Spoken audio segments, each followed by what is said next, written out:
Once upon a time, in a kingdom far, far away, there lived a king and queen who had longed for a child. One glorious day, their wish came true when the queen gave birth to a beautiful baby girl.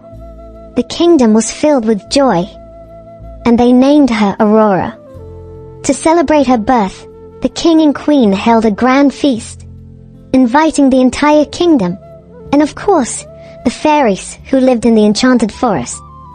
At the christening, 3 good fairies, Flora, Fauna, and Merryweather, arrived, each bringing a special gift for the baby.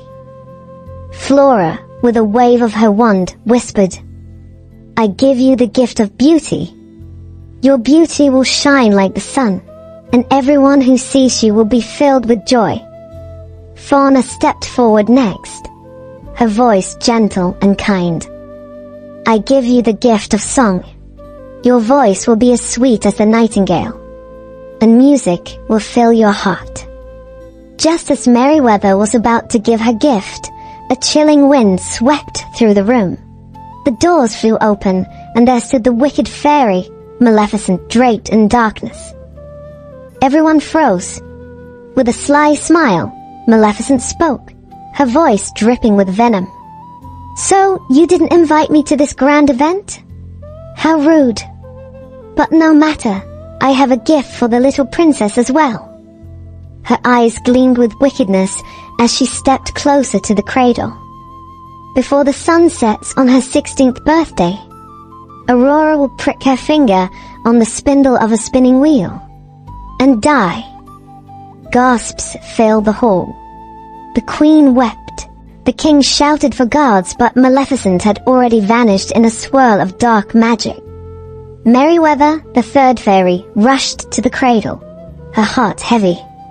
"I can't undo this terrible curse," she said, "but I can soften it."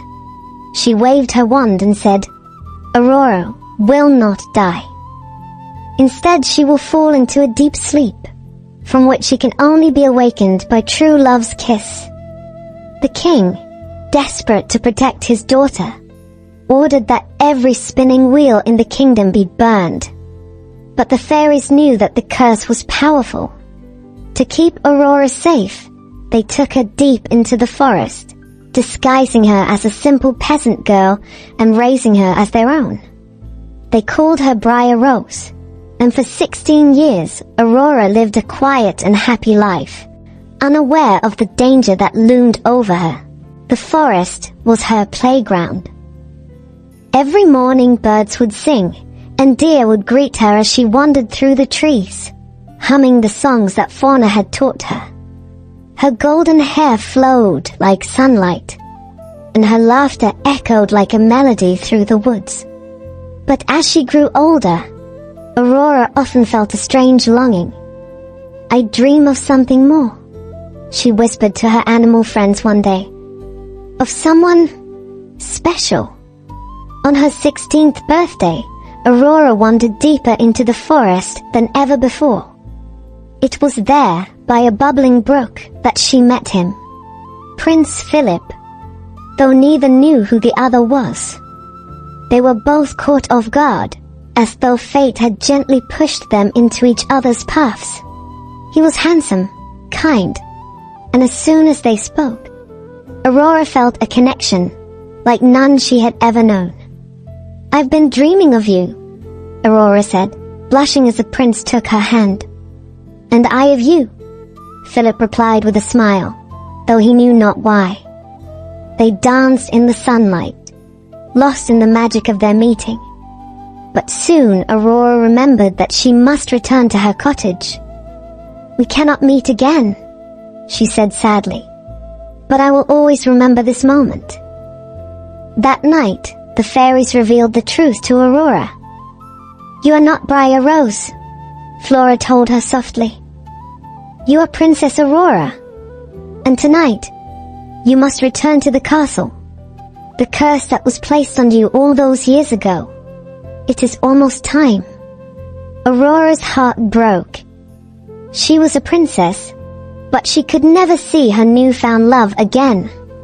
She didn't argue though, and allowed the fairies to lead her back to the castle where the king and queen awaited her return. But they were too late to stop the curse. A voice, sweet and hypnotic, called to Aurora as she wandered the castle halls. "Come," it whispered. "Follow me." In a trance, Aurora obeyed, moving as though in a dream until she found a hidden room. Inside stood a spinning wheel, glowing with dark magic. Without hesitation, she reached out and touched the spindle. The moment her finger met the spindle's tip, the curse took hold. Aurora collapsed, her eyes closing as if she had merely fallen into a deep sleep. The fairies, heartbroken, placed her on a grand bed, surrounded by flowers. "She will sleep," Merryweather whispered, "until true love's kiss awakens her."